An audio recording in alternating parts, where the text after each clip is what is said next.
No! God, please, no! No! No! No!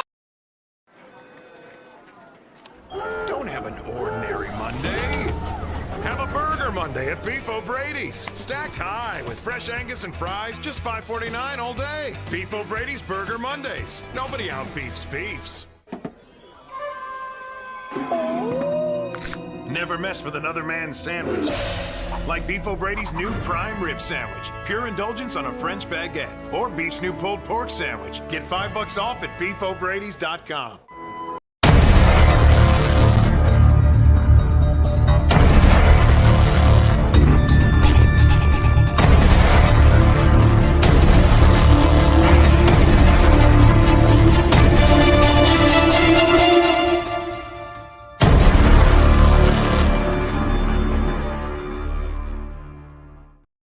What up, what up, what up? Welcome back to another session of Sports Talk 49. Always here for your viewing pleasures. Today, I'm not alone. I'm with this handsome gentleman over here, Mr. Debo Derek Jones in the building, and we're going to digress this last game, Buccaneers versus San Francisco 49ers. What's going on, Derek? What's up? Hey, man, chilling, Blake, man. You know how it is, man.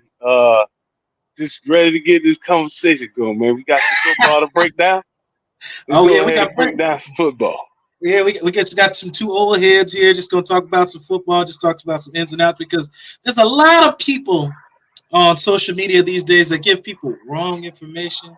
They tend to make people believe stuff that ain't there, and these guys are giving advice that have never actually even played the game. So that's the part that baffles me sometimes, just listening to some of the conversations that happen on social media.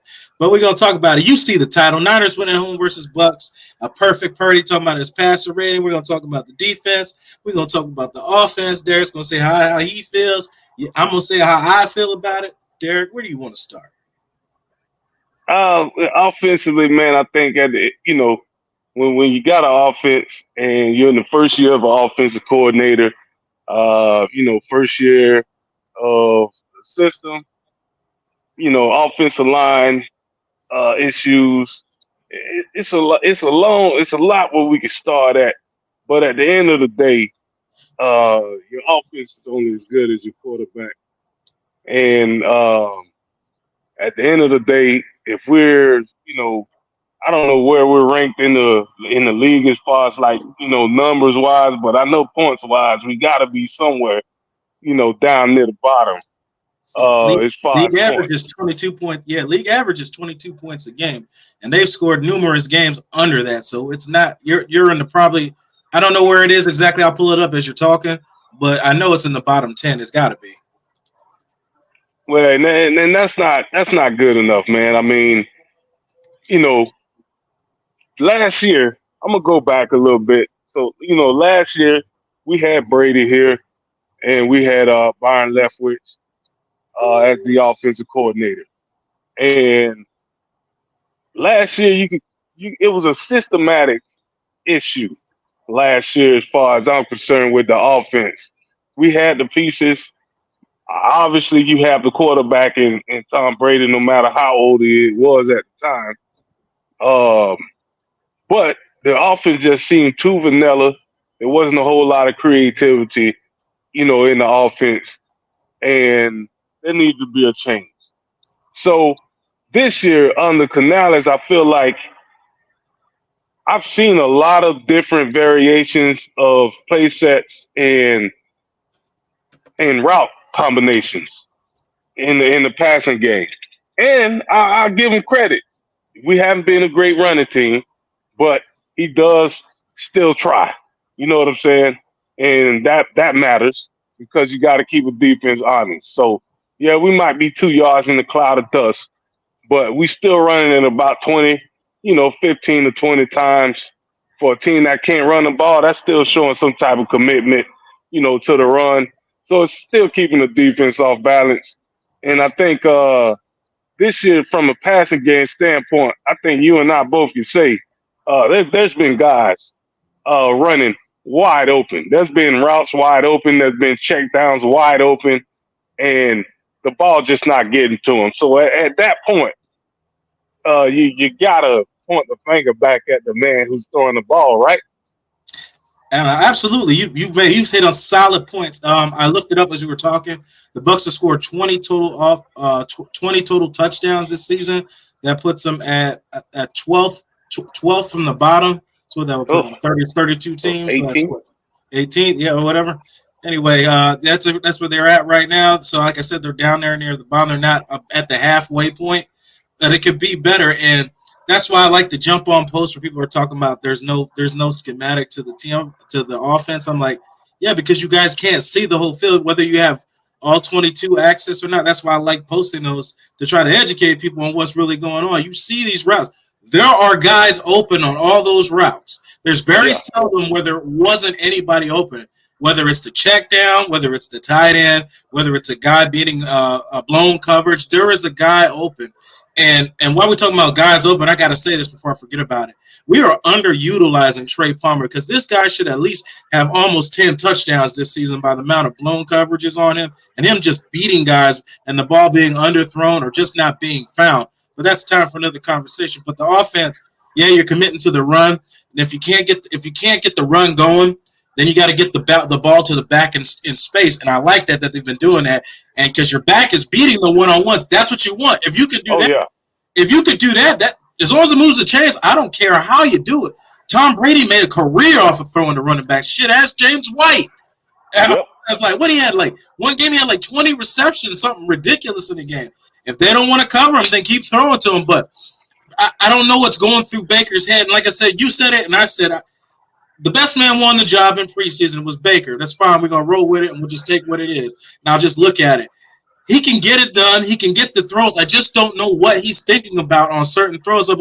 So you said it, and I said it. I think he's predetermined where he's going with the ball before not looking at the defense and digressing where it is, because if he was, he'd be finding these Godwins. He'd be finding these Ottens. He'd be finding these Rashad White's in the flats. But instead, he forces the ball in triple coverage. He should have thrown 5 interceptions this last game. Fortunately, it was only 1. So that's how I feel about all that. Well, yeah, I mean, and going back to the comments after the game, you see a lot of fans saying, "Hey, Baker's not the problem. He's throwing the ball well." But you just said it, and I was going to bring that up. Dill should have thrown 5 interceptions, and I'm talking these was balls that was thrown right to the 49ers, and the ball was just dropped. Yeah, so literally right to him. Even though on the stat sheet it might say, did he throw any interception that game?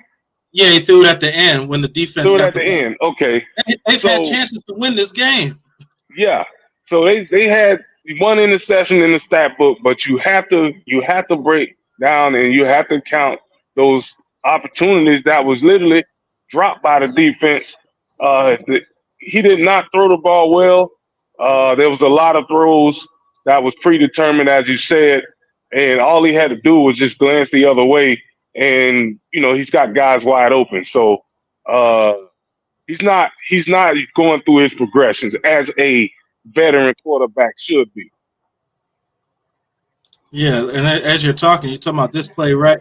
This was one that baffled me. You have Godwin sitting right there in the middle of the field, wide the hell open.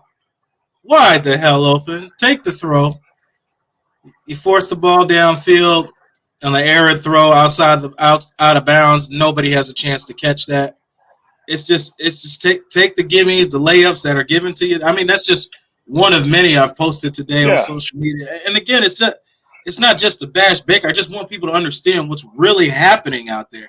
The guy Canales is calling there's times where Canales calls some questionable calls, and he'll be the first to say, I shouldn't have done that. Prime example, the Eagle game, when they got the safety, he said, I know better than to do that play against that defensive front, and he got a safety. I want that one back. I screwed up. I said, but there's times where these route, like you said, the route combinations, we didn't have that last year. I said, these route combination guys are open. I said, your signal caller's not getting it there, and I don't know if it has to do with his height. He can't see. I like predetermined throws. And like I said, there's numerous things. We're not Baker. I can't say what he's actually thinking, but opportunities are there to have way more points than they have scored on offense. Well, it looks like to me, man, when I watch him play, and we kind of got this sense, when we had Jameis Winston here as a quarterback, he's all looking for the big play Yep. instead of taking what the defense is giving you. A lot of these throws that Baker are not connecting on or making bad reads on. These are third down and short situations.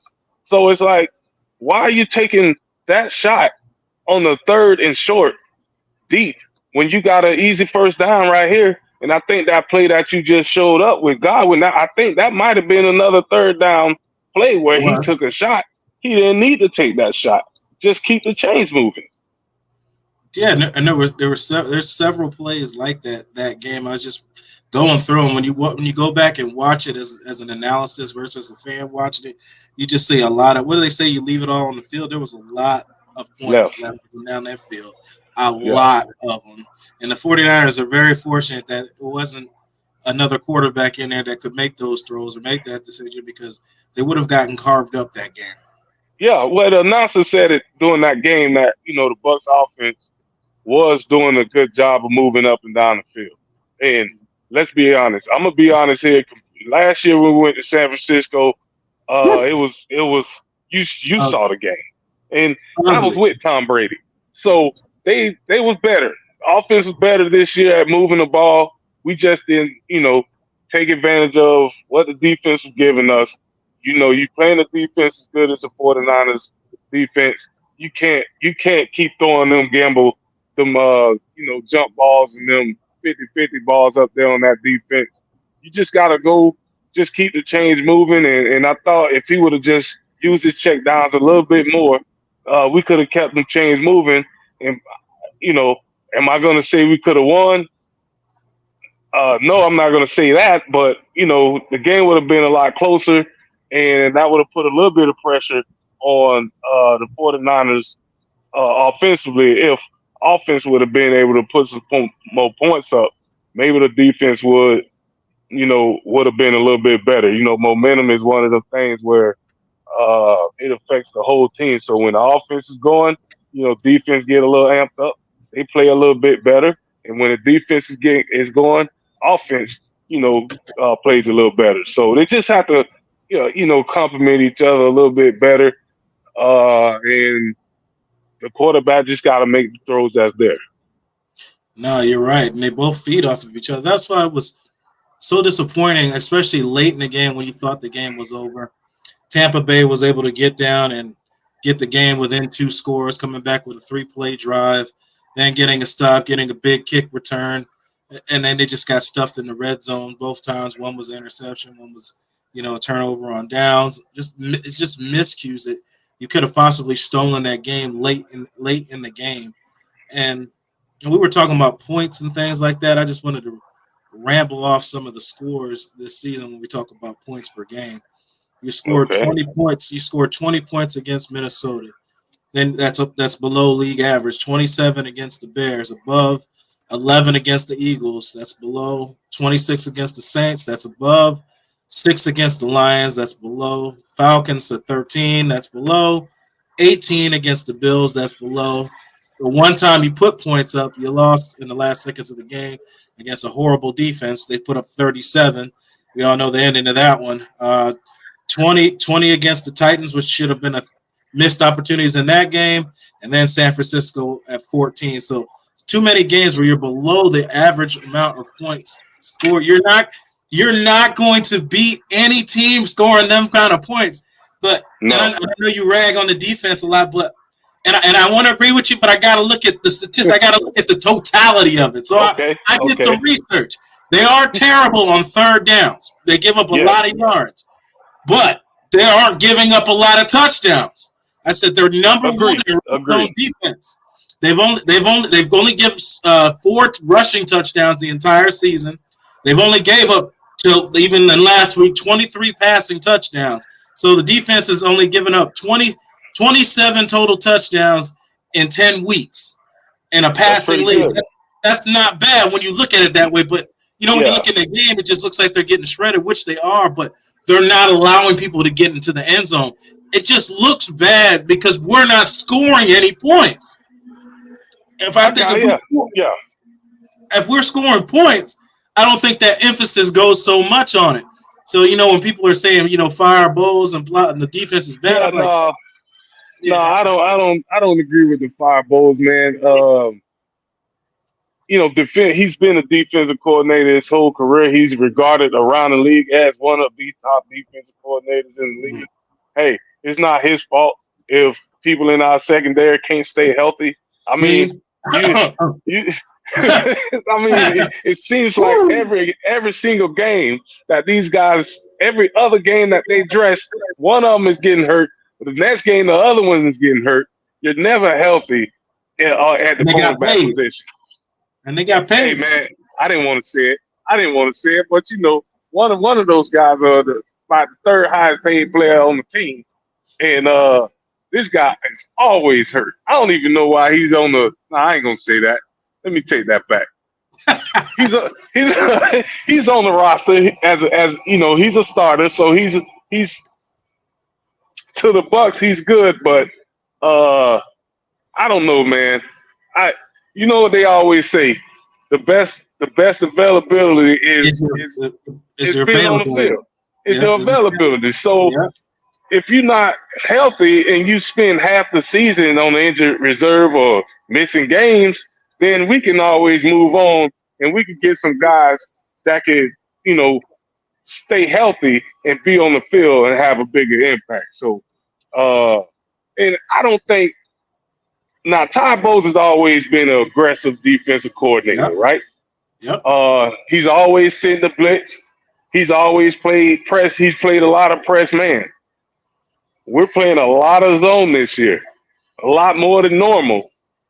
I don't think he's that confident in our ability to play man, whether it's the pass rush not getting there, so they have to cover a lot longer in the secondary, or vice versa, the secondary not being able to cover. But a lot of the times, man, you tell me, you could predetermine what a defense is doing by how they lined up pre-snap, right? Yeah, and I agree with you on that. The DBs have not, done their part. Carlton Davis, all I got to do is say Houston game, and then otherwise than that, he wasn't available for 2 games. So, which in doubt, Zion McCollum is getting a lot of good reps, and he hasn't been playing bad. He's not getting torched. AJ Brown, kind of did him bad in the Eagle game, but AJ Brown's doing everybody bad all year long. So if you're gonna get beat bad, that's a guy that's doing it to everybody. But you're talking about Jamal Dean, and getting beat vertically with Brandon Ayuk. They like that matchup. They tried to go to it earlier, and Dean was able to break it up. But that was that first series in that third quarter where he got smoked on a go route and did a desperation dive where you had no chance of getting that ball and then come up injured. I'm still trying to figure out how he got hurt every time I watch it. Hey, I'm not trying to rag on you, man. I'm not trying to rag on you, D. I'm just trying to figure out how you got hurt. I was just on the D. I watched this several times, just trying to figure out was it the dive? I don't know. Well, they said it was a foot injury, so I mean maybe he put too much pressure on his foot when he was trying to jump up for the pass. I don't know, yeah. But it's ironic that you get blown by. We've seen it. Both of them do it. When they get beat, something always wrong with them. So, and then the killer one is the Texan one where he got a concussion on the guy ran a slant route. I'm like, you didn't even get hit. How did you have a concussion? I don't understand. I'm just trying to figure it out. But Dean's got to figure out whatever he's got going on because I know on vertical passes he's usually not the one that gets beat because he has more speed. Yeah, he's really good. Yeah. Carlton's not a speed guy. Now you go underneath and run those underneath routes. Oh, Carlton's got you on those, but vertical routes and fast receivers, that's how you beat Carlton. Yeah. So let me ask you. Yeah. Would Carlton Davis fare better as a nickel? That's and I know that's probably the toughest spot on the field. In the middle of the field trying to cover a receiver, I don't know. I know they used to put Sean Murphy Bunting there. Yeah. I can't remember if Carlton's ever played in that slot position, but he's paid. If they want to do that, they can do that. You come up and press the slot receiver. and then put Zion on the outside. I don't know. I mean, it's something to think about. I mean, at this point, I mean, and in a few games, we're going to be at a point in this season where it's time to start evaluating, right? Because you know you're not going anywhere. Yeah, you can say that the South is still close, and you know the division is up in the air. But if you fall 3 or 4 games below 500 this late in the season, that's pretty much a recipe for, hey, it's over. We'll see you next year. You know what I'm saying? So at this point, maybe if we lose a few more games, I think it should be time to start evaluating guys for next season, seeing if some of these younger guys, you know, on the roster could give you a little bit of a spark or something, or maybe experiment a little bit and get the number 2 quarterback some reps to see what he got. I mean, you have to at some point you got to see. I mean, you drafted, you know, Kyle Trask, we thought, to be the eventual replacement for Brady whenever he was done, you know, playing as a Buccaneer. That's what we were told. I'm just telling, not my words. They told us this. So Brady retires and Baker comes in. Yeah. And there was supposed to be a quarterback competition. Now, I know you paid attention a lot in training camp, and a couple other guys that I'm close to that report on the Bucs pay a lot of attention to training camp. And we all watched the preseason games. So, to me, it didn't look like a quarterback competition because one guy was playing all the snaps in the preseason, and in practice, that same guy that was taking all the snaps was said to be looking really good in the offense and moving the chains and making some really good throws. Had a little bit of a chemistry with number ones, and then the head coach says before the third preseason game that the quarterback competition isn't over, and then the day the day after the third preseason game, well, no, the second preseason game, I'm getting lost here. The day after the second preseason game, he then names Baker Mayfield a starter, and the dude literally took about 10 snaps in the whole preseason. So, to me, you lied to us. It wasn't ever a competition. It was just formality at that point. No, it was. And I remember it just like you said, that first series, Baker came down and scored. Everybody's excited. They're like, "Oh, Baker looks great." I'm just like, he was the first overall, first pick. I'm like, he should look supposed to make good throws. He should look like that against a vanilla defense in a preseason game. But he did. He looked fine. Kyle Trask didn't play too bad either. I mean, I'm like with you. I just wanted to see what they actually had, and Kyle Trask with the ones. I just wanted to see it, but you know, it's still in contention right now. So of course you're going to roll with your start guy. Unless something exponential happens, or they, like you said, lose a couple more games, then you got to start evaluating what you got in the next year because you're going to have a lot more cap. You're going to have a lot of guys coming off the cap, being Tom Brady's $35 million that you're paying to him to not even play, plus a few other guys, and you got to pay a couple guys. And speaking of paying guys, we're talking about Devin White a little bit. I know how you feel about that. Yeah, well, you thought he was going to get away. Man. I know how you feel about him.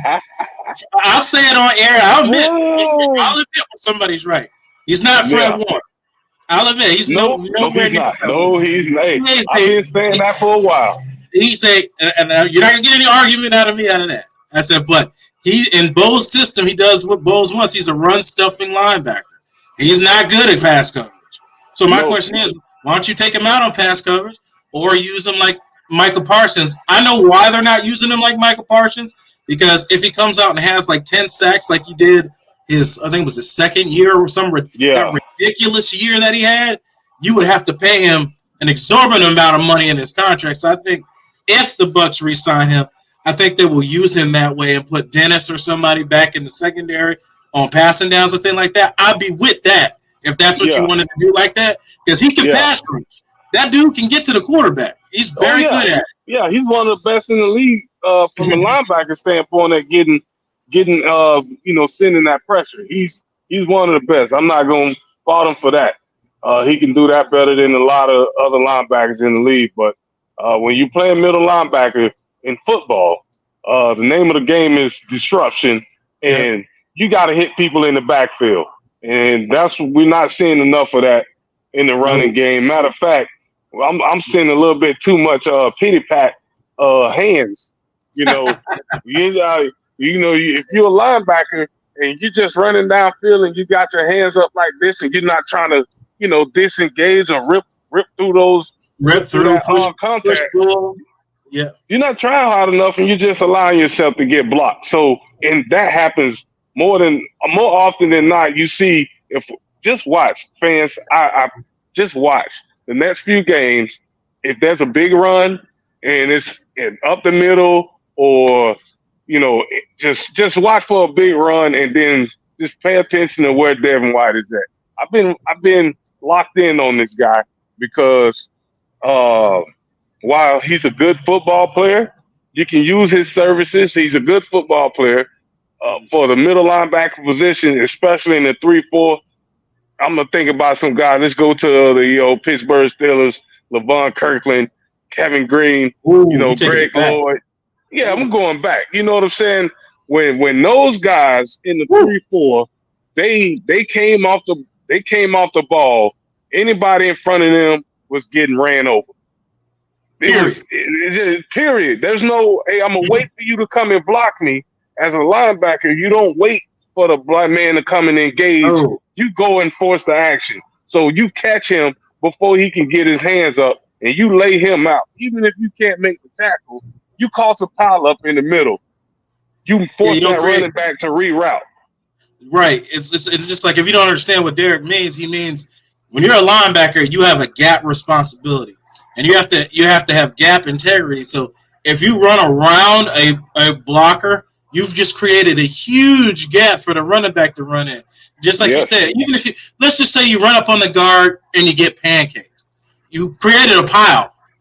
You created a pile. You didn't create a gap to run in. You created a pile. Now the back has to pick a way to go, and hopefully you've got pursuing defenders coming in there. If not, that's another conversation. But you've at least had gap integrity. You can't run out of your gap, creating gaping holes to a running back like Christian McCaffrey. You cannot do that. Yeah, and I see too many times with our linebackers. I'm not gonna say so much Levante because you see Levante, diving in there. He get after it. In the running game, he one of the best linebackers in the league against the run and in the pass. But, for some reason, everybody thinks Tampa Bay Buccaneers defense, and the first name they bring up is Devin White. Like he's our number one guy. I don't feel like he's the number one guy on his defense. I think it's Avonte Davis still. That's disrespectful to David. Yeah. And all the work he done all these years, he's second in franchise history in tackles or something like that. Yeah. And hopefully, he ends his career as the number one guy. I like to see that. I mean, he's a tackling machine. And I'm big on Levante David because due to the nature of the game and where we've gone as far as the passing league and rushing the passer, he's an outside linebacker. That's his position. In Todd Bowles' defense, he's playing inside linebacker. And he's still making plays. Now, the other guy who's supposed to be an inside linebacker, he should be making those same plays. He's younger. He's faster. I would think he's a little bit stronger. He's got a little bit thicker build to his body. He's not making those same plays. So, to me, White is I don't know, man.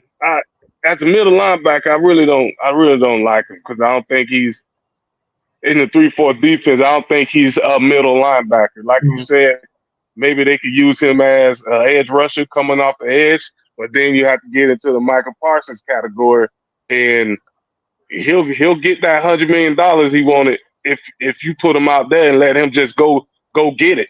I think he'll be that type of guy. Absolutely. But they're not going to use him that way. maybe if they lock him up long term, then you can play around. You listen to it right now with me and Derek. If the Tampa Bay, I'm going to say right now, if the Tampa Bay Buccaneers decide to re-sign Devin White, you can guarantee he'll be coming off the edge and everything next season, because they'd be in their worst interest to do that now, knowing you have to pay him next year. You cannot let him get 10-plus sacks or anywhere near that, and then come contract time and not be a deciding factor in how much money you pay him. You said it now.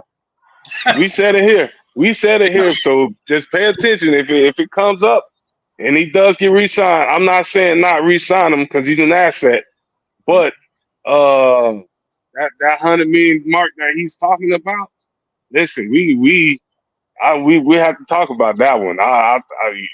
That's a lot of money, man. That's a lot of money for a guy that's, a middle of the road middle linebacker, I would say. You making that kind of money, you got to be top 5, and there's no question about it. A guy that really didn't show up on the radar too much this game was Anton Whitfield, who kind of disappeared this game. Usually comes up with a big play or something in this game. And that's a guy who's going to come up in the contract. I know you're not going to disagree with. You have to lock him up because. Oh yeah, you got to lock him up. That guy's too valuable to this defense. Yeah, he can play.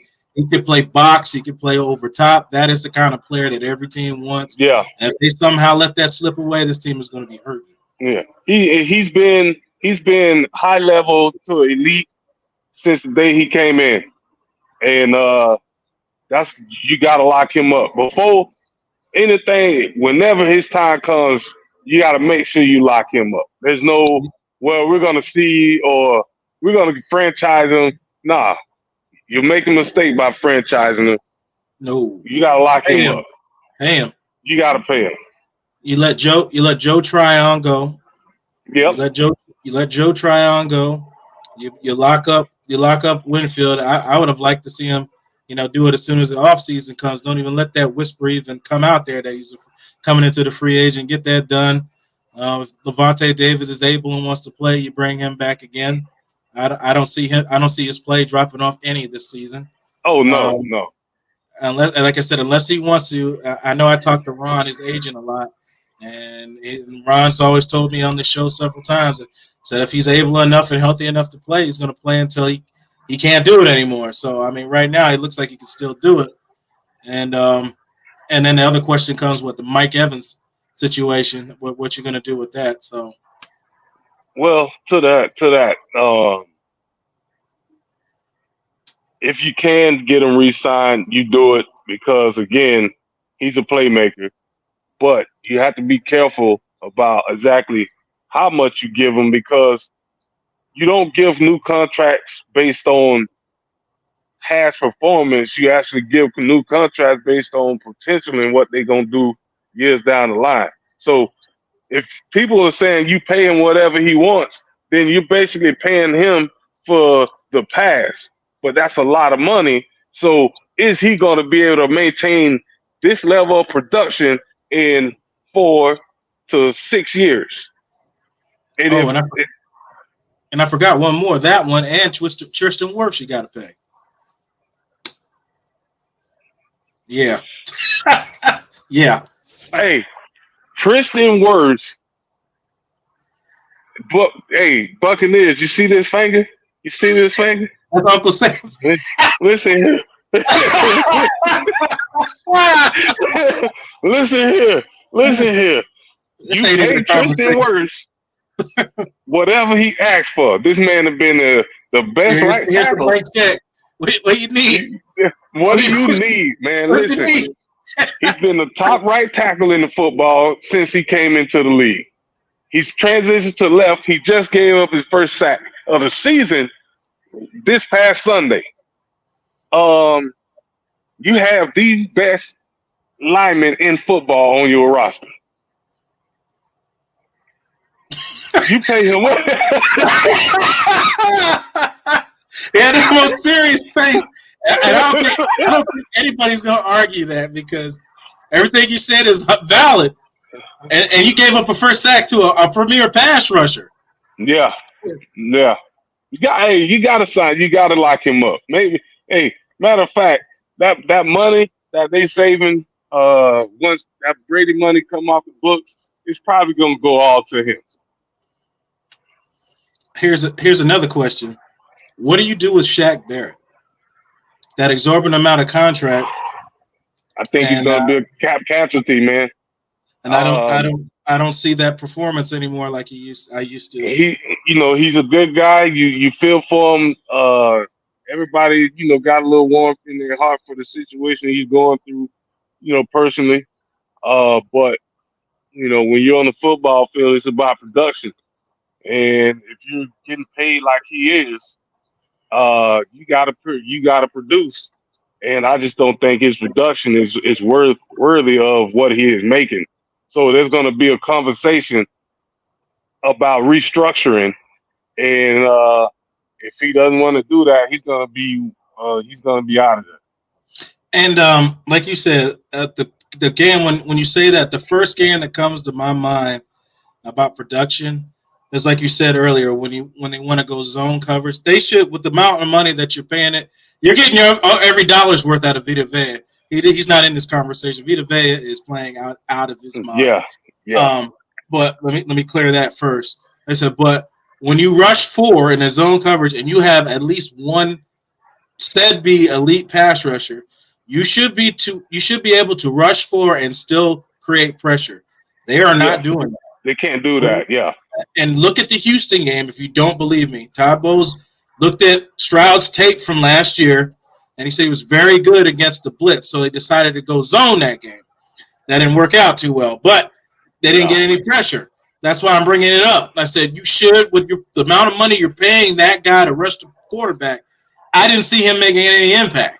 So what do we do? There has to be some type of restructure. You got to bring your veterans back. You got to bring whatever you want to. Yeah, Ryan Jensen's going to retire at the end of the year. Is Hainsey going to still stay there?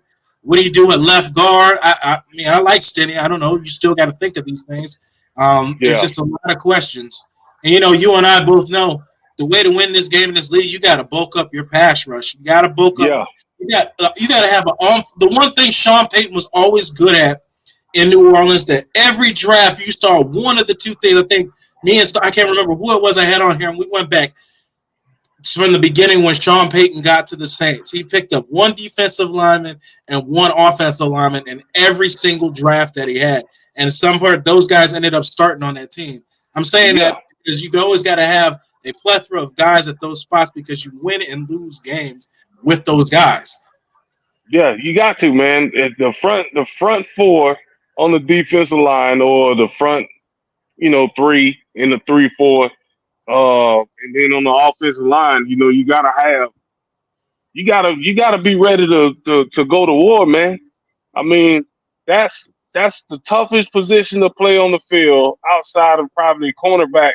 And it is, because it's hard. It's hard covering guys that fast for longer than 4 or 5 seconds. But the next toughest position to play is, though, interior linemen, and them boys got to be tanks. You got to have a defensive front. You see, like what Vita Vea is doing in the middle. I want 2 of them dudes. And give me.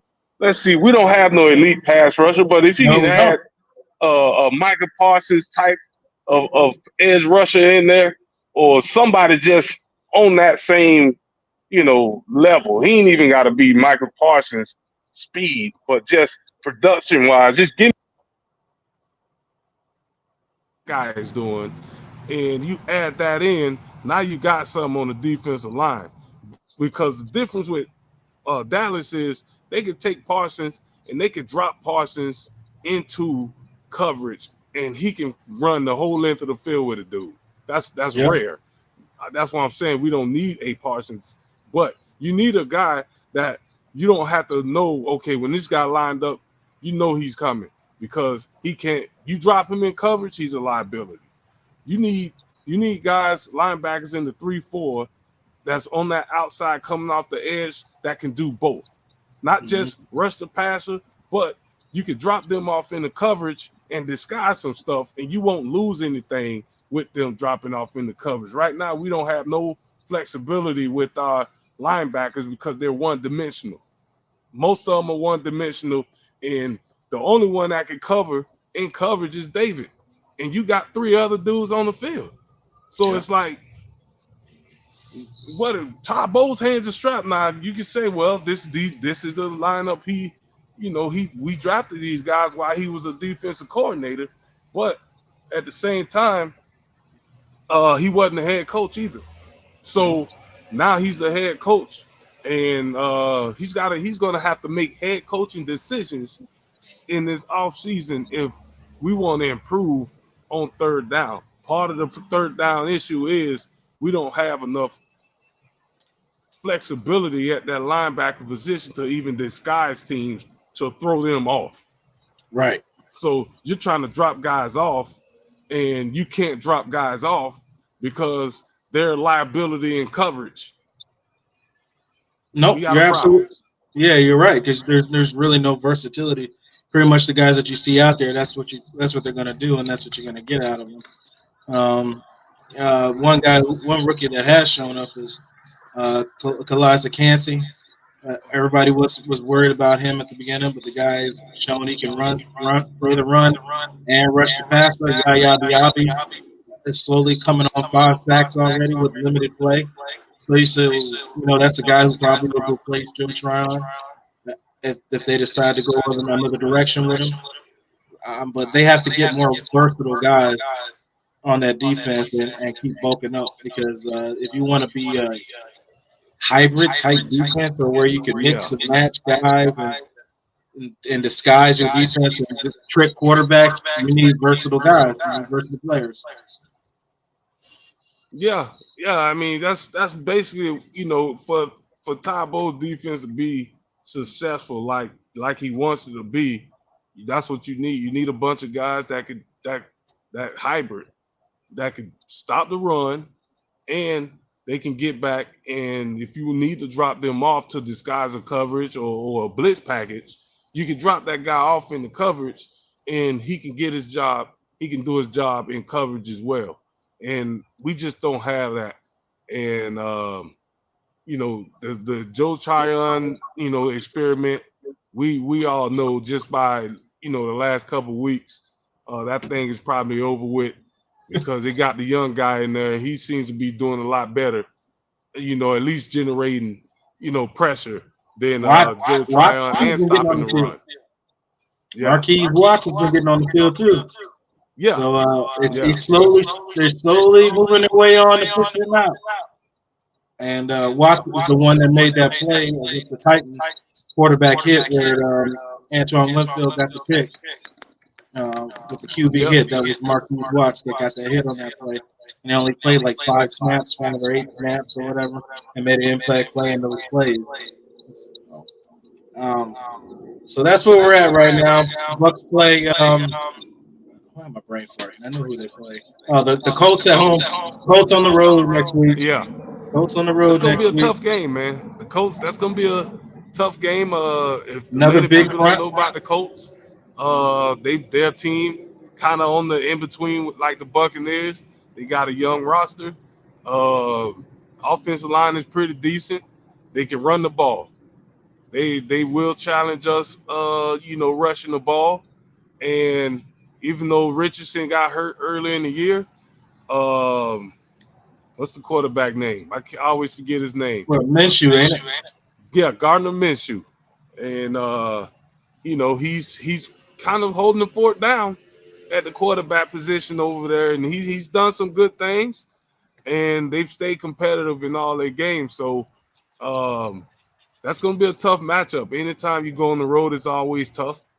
And they got to come ready to play, man. I want to keep this division in arm's reach once we get into the month of December.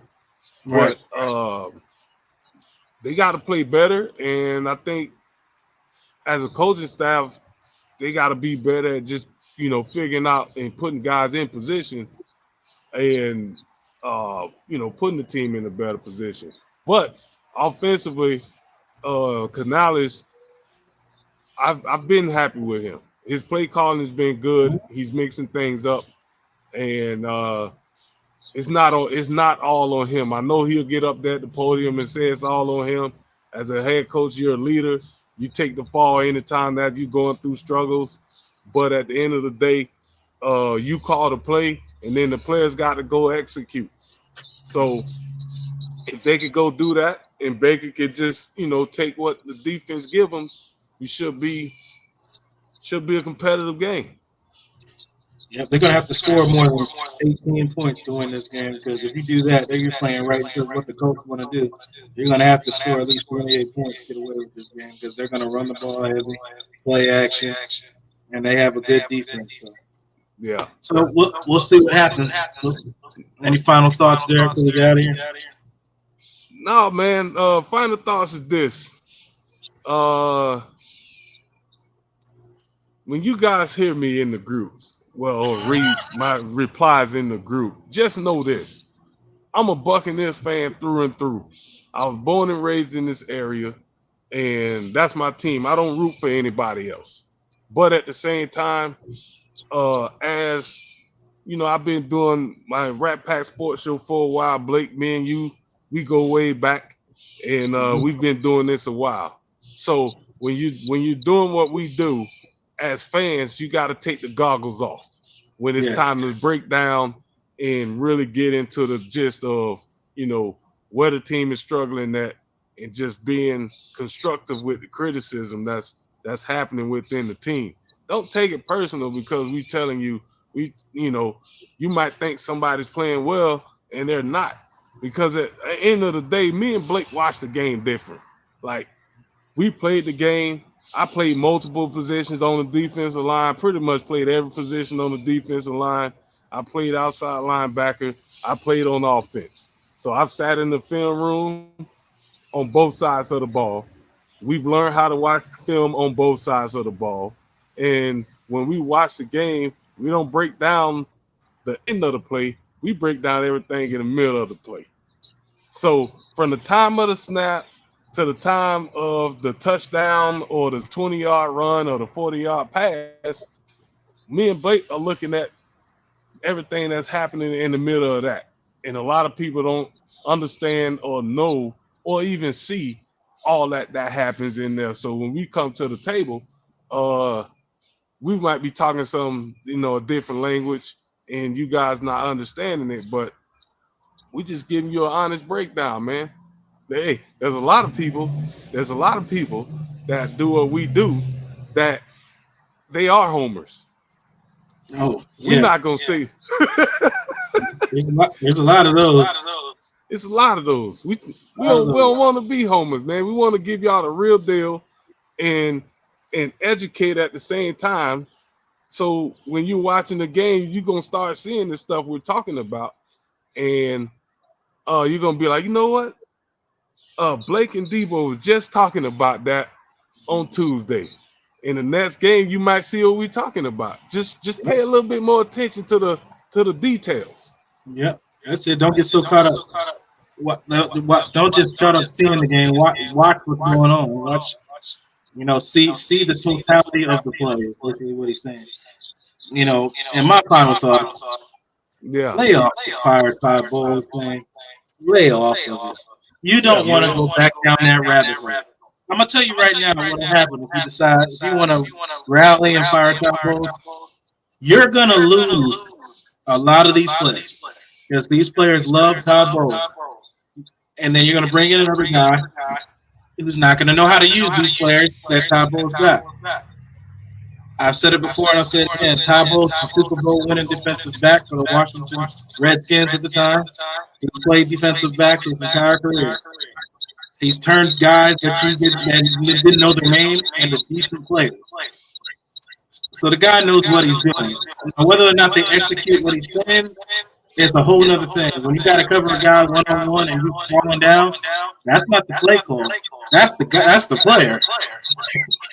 So I just don't want to go back down that road of just bringing in coach after coach. And you won't get free agents that way because you have no stability there. I just don't want to go back down that road. That's my final thought. Yep. Yeah, man. So, hey, it's been real, man. I appreciate you having me on. We got to do more of these, brother. If we could do one of these, couple of these a week, that'll be good, man. But I had some time today, and you asked me, and we've been trying to link up for a while now, Yeah. anyway. So it just worked out today, man. But appreciate you having me on, and hey, until next time, brother. Yep. I'm Blake Anthony. This is the great D-Boat, Derek Jones. We'll see you guys next time. We'll end this as we always do. You're the master of everything. What you do with your life, what you do with it is entirely up to you. Thank you, guys. God bless. And Adams Candles. Yep. Hey.